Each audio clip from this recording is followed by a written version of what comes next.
بسم اللہ الرحمن الرحیم۔ انقلاب کربلا کو پایہ تکمیل تک پہنچانے والی ہستی کا نام حضرت امام علی بن حسین بن علی بن ابی طالب ہیں۔ آپ کی ولادت مبارک 38 ہجری میں مدینہ منورہ میں ہوئی۔ آپ کے والد ماجد سیدنا امام حسین اپنے والد گرامی شیر خدا حضرت علی المرتضیٰ سے بے پناہ محبت کے باعث اپنے تمام بیٹوں کا نام علی ہی رکھا۔ عبادت کی کثرت کی وجہ سے آپ کا لقب سجاد، زین العابدین، سید العابدین اور امین تھا۔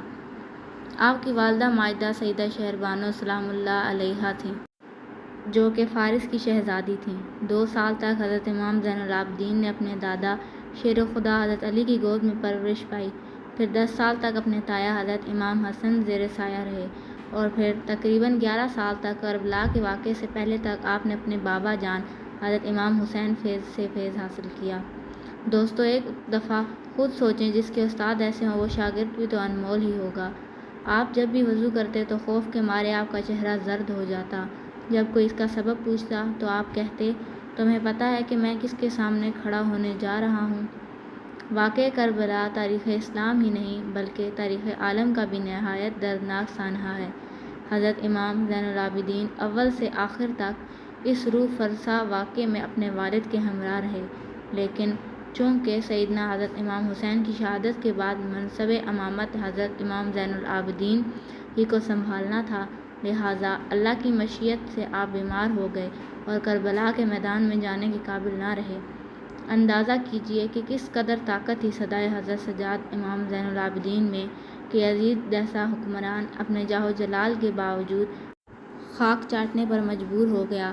جب حضرت امام زین العابدین خاندان رسالت کی باعصمت خواتین کے ہمراہ دربار یزید میں داخل گئے تو آپ نے اپنے نانا جان کی طرح شیریں زبان میں نہایت فصاحت و بلاغت کے ساتھ خطبہ ارشاد فرمایا، اپنے خاندان کا تعارف کرایا اور نواسۂ رسول امام حسین کی عظمت بیان کی تو یزید کے درباری اور حضرت امام حسین کی شہادت سے ناآشنا افراد دھاڑیں مار کر رونے لگے اور ان کی آوازیں بے ساختہ بلند ہونے لگیں۔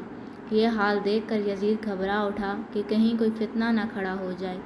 اس نے اس کے رد عمل میں فوراً مؤذن کو حکم دیا کہ اذان شروع کرو تاکہ امام زین العابدین کا خطبہ منقطع ہو جائے۔ واقعہ کربلا کے بعد امام زین العابدین 34 سال حیات رہے، لیکن آپ نے کربلا کی یاد کو ہمیشہ تازہ رکھا۔ آپ جب بھی پانی پیتے تو اپنے والد گرامی کو یاد کرتے اور بہت دیر تک آنسو بہاتے رہتے۔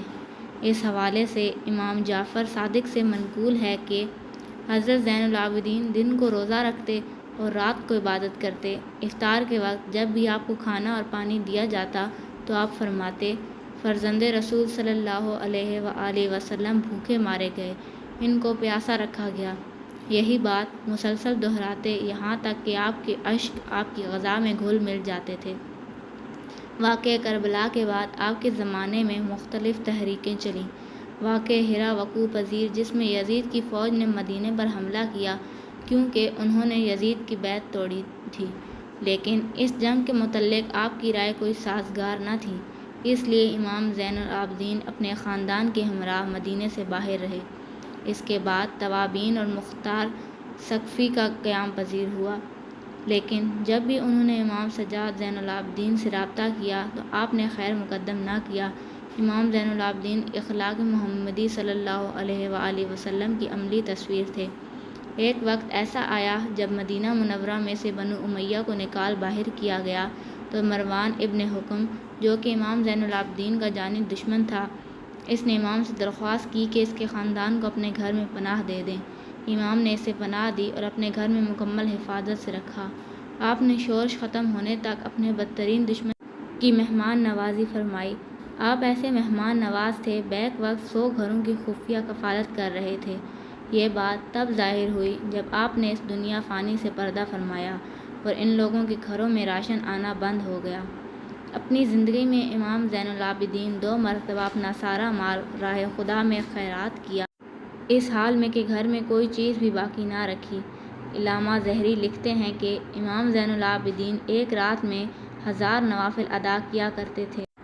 امام مالک کہتے ہیں کہ ایک دفعہ امام زین العابدین عبادت میں مشغول تھے کہ شیطان اژدہے کی شکل میں آیا اور آپ کے پائے مبارک کے انگوٹھے کو کاٹنے لگا۔